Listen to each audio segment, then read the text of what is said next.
Controle de constitucionalidade. O que significa a cláusula de reserva de plenário? Tema importantíssimo aos concursos de carreiras jurídicas. Meu nome é Marcos Gomes, eu sou defensor público do Estado de São Paulo e professor de Direito Constitucional aqui no Estratégia Carreiras Jurídicas. Vamos trabalhar um tema importantíssimo inerente ao controle de constitucionalidade. E para vocês compreenderem efetivamente o que vem a ser a cláusula de reserva de plenário, vamos trabalhar um pouquinho o que vem a ser o controle difuso de constitucionalidade. Esse controle difuso de constitucionalidade, ele também é denominado controle de exceção, incidental, controle de defesa, controle aberto. O controle difuso, ele pode ser realizado por qualquer juiz ou tribunal, inclusive de ofício, porque estamos diante de uma questão de ordem pública, estando incluída aí em eventual efeito translativo dos recursos. Então, lembre, é um controle de constitucionalidade que pode ser realizado por qualquer juiz ou tribunal. Qual vem a ser a finalidade do controle difuso de constitucionalidade? A finalidade aqui é proteger direitos subjetivos. Lembrando que o pedido não será a declaração de inconstitucionalidade em si. O pedido de inconstitucionalidade, ele vai ser incidental, ele vai ser incidenter tanto, não fará coisa julgada. Fiquem atentos a isso. Isso é importantíssimo no controle difuso de constitucionalidade. Agora, professor, nós vimos aqui que esse controle difuso ele pode ser realizado por qualquer juiz ou tribunal. O que vem a ser a cláusula de reserva de plenário, a regra do full bench. Nós estamos diante de uma cláusula que reserva ao plenário do tribunal determinadas competências. Fiquem atentos a isso. Essa cláusula de reserva de plenário tem previsão no artigo 97 da Constituição Federal. O quórum vai ser a maioria absoluta. O órgão competente vai ser o tribunal pleno ou eventual órgão especial, nos termos do artigo 93 da Constituição Federal. E o que deve ficar claro aqui é que essa cláusula de reserva de plenário, ela vai ser utilizada somente para os tribunais. E o que diz então, professor? O artigo 97 da Constituição Federal. O artigo 97 da Constituição diz que somente pelo voto da maioria absoluta de seus membros ou dos membros do respectivo órgão especial, poderão os tribunais declarar a inconstitucionalidade de lei ou ato normativo do poder público, somente para os tribunais. E o que diz então, professor? O artigo 97 da Constituição Federal. O artigo 97 da Constituição diz que somente pelo voto da maioria absoluta de seus membros ou dos membros do respectivo órgão especial, poderão os tribunais declarar a inconstitucionalidade de lei ou ato normativo do poder público. Vamos ficar atentos a isso. Agora, olha que pergunta que eu vou trazer para vocês, um pouco capciosa. A cláusula de reserva de plenário se aplica às turmas do Supremo Tribunal Federal? Vamos dividir aqui a resposta em partes. Por quê? Primeira parte da resposta. De acordo com o artigo 97 da Constituição Federal, seria ou deveria ser aplicado. Mas, vamos à segunda parte da resposta. De acordo com o regimento interno do Supremo Tribunal Federal, não é aplicável. Os artigos 11, inciso 1, e o artigo 22 do regimento interno do Supremo Tribunal Federal vai dizer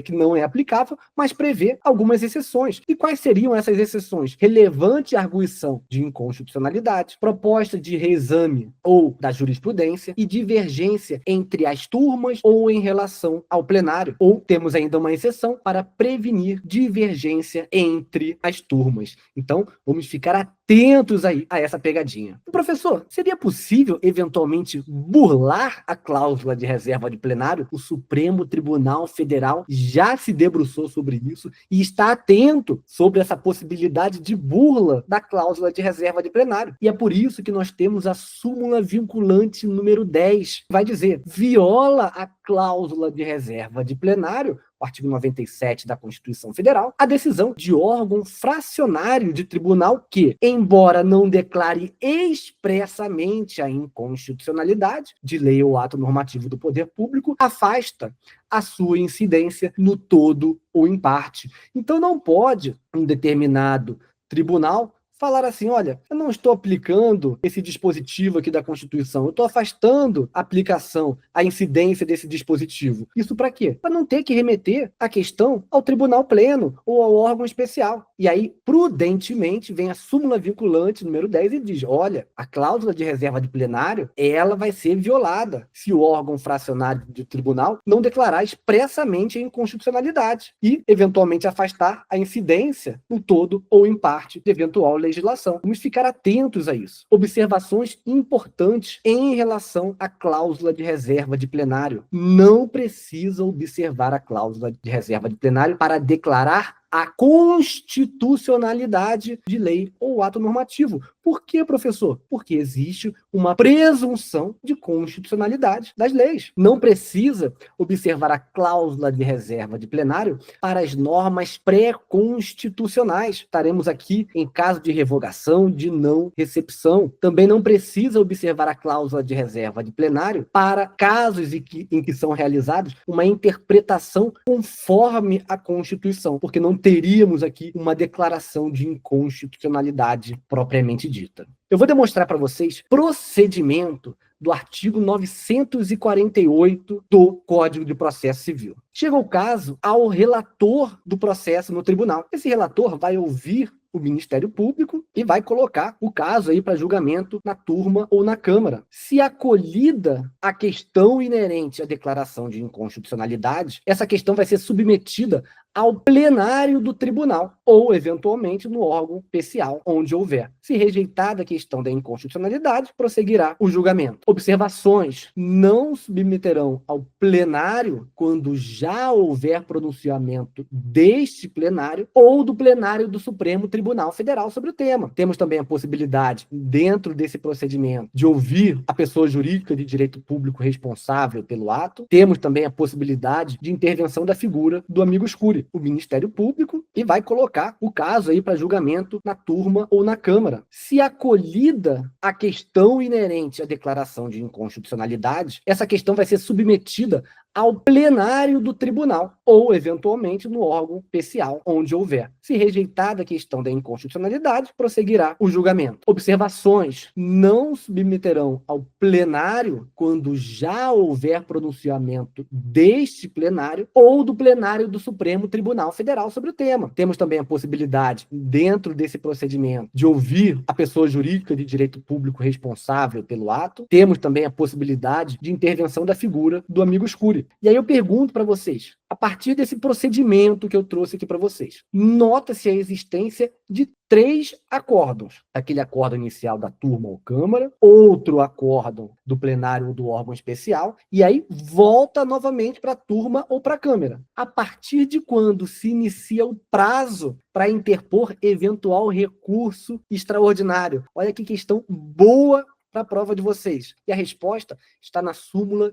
513 do Supremo Tribunal Federal. Por quê? Nos diz a súmula 513. A decisão que enseja a interposição de recurso ordinário ou extraordinário não é do plenário que resolve o incidente de inconstitucionalidade, mas a do órgão, câmaras, grupos ou turmas que completa o julgamento do feito. Então, é somente a partir do 3º acórdão que nós teremos a possibilidade do início do prazo para interpor eventual recurso extraordinário. Então, o prazo vai iniciar a partir do momento em que se completa o julgamento do feito com o 3º acórdão. Vamos ficar atentos a isso. Efeitos da decisão no controle difuso de constitucionalidade. Nós temos aí uma declaração de nulidade, o efeito vai ser ex tunc, efeito retroativo desde a edição da norma, o efeito vai ser inter partes, lembrando que o efeito é inter partes, mas o Supremo Tribunal Federal já disse que é possível a modulação desses efeitos. Agora, professor, você disse que nós temos aí uma nulidade, efeito ex tunc, e o que vem a ser a suspensão da execução da lei pelo Senado Federal. Nós vimos que o efeito é inter partes, nós temos uma declaração de inconstitucionalidade incidente tanto, não vai fazer coisa julgada. E aí, lembrando, o caso pode ser remetido ao Senado Federal. O artigo 52 da Constituição Federal vai dizer: compete privativamente ao Senado Federal, inciso 10, suspender a execução no todo ou em parte de lei declarada inconstitucional por decisão definitiva do Supremo Tribunal Federal. E aí, algumas perguntas importantes em relação a esse ato do Senado Federal. Qual seria o efeito dessa suspensão pelo Senado Federal? Corrente majoritária vai dizer que o efeito é erga omnes para todos e ex nunc, dali para frente. Corrente minoritária vai dizer, olha, o efeito é erga omnes tunc, retroativo. Então, em relação ao efeito dessa suspensão pelo Senado Federal, prevalece que o efeito é erga omnes e ex nunc, não retroage. E outra pergunta, o Senado seria obrigado a suspender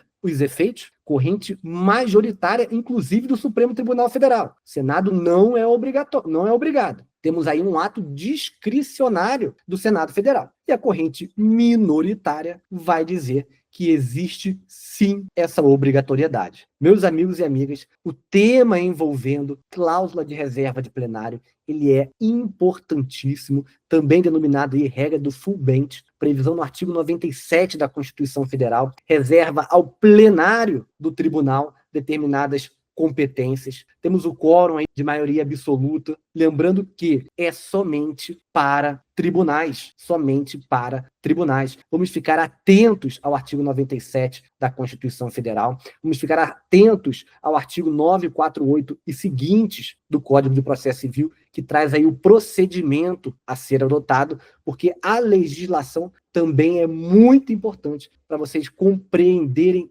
bem essa temática que despenca em prova. Lembrando, controle de constitucionalidade é sempre um tema quentíssimo para a prova de vocês. Não esqueçam de deixar o seu like, de seguir o Estratégia Carreiras Jurídicas. Estou à disposição de vocês também lá no @Marcos Lopes Gomes. Existindo alguma dúvida envolvendo direito constitucional, dúvida envolvendo sobre preparação para concursos públicos, podem ficar à vontade em mandar uma mensagem. Estarei aí à disposição de vocês nessa caminhada. Um grande abraço a todos e sucesso nos estudos.